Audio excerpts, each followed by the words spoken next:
This presentation is Sticks and Stones in the Digital Age, Understanding Cyberbullying, presented by Angela Hall. So defining cyberbullying seems pretty straightforward. It's defined as an aggressive, intentional act carried out by a group or individual using electronic forms of contact repeatedly and over time against a victim who cannot easily defend himself or herself. It's important for a number of reasons, but the main one is that it's a global public health challenge. 1 in 3 children say they're cyberbullied, a third, and about 12% have admitted to bullying other people. It's pervasive and it can really destroy the lives of our children. Victims of cyberbullying suffer depression, they have trouble building relationships. It affects their ability to learn. How can someone learn and when they're terrified to go to school because of horrible things that are being said and done to them? And it affects their relationships with their friends, and then as they withdraw, their family, and it makes it so difficult for kids. An example of this is the story of Gabriella Green. Gabriella Green was a 12-year-old student from Panama City, Florida.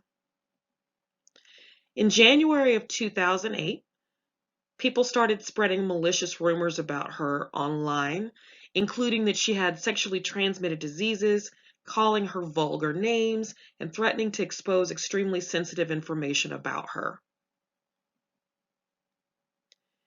In that same month, after reaching out to help to a fellow student and being told to, quote, "If you're going to do it," she took her own life. And again, she was only 12 years old. Cyberbullying is literally a matter of life and death.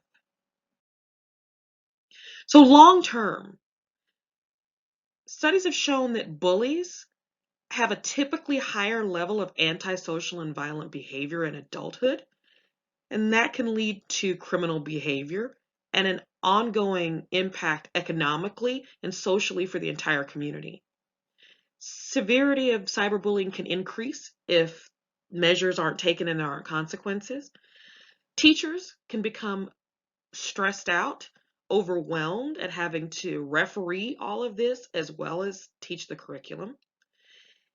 And increased rates of school failure, depression, and sadly suicide may come about if we're not able to get a handle on cyberbullying. So what can teachers do? Teachers can conduct threat assessments to see if there's a problem and where the problem is. Schools can institute comprehensive anti-bullying programs, and faculty and staff can be trained to identify the initial warning signs of ongoing bullying. Most cyberbullying happens after school hours at home on laptops and phones, so parents can keep the computers in a visible place. They can emphasize the expectations and consequences for how to behave online, and also encourage their legislators to pass anti-bullying legislation. So as far as recommendations for future research, there seems to not be much research done on the best practices for intervention. So programs are being initiated, but we don't yet know how well those programs are working to actually reduce cyberbullying. Cyberbullying is a serious threat to the education and well-being of students. We need more research to develop effective intervention programs in our schools, and parents and teachers need training to detect the signs of cyberbullying and be prepared to step in to intervene.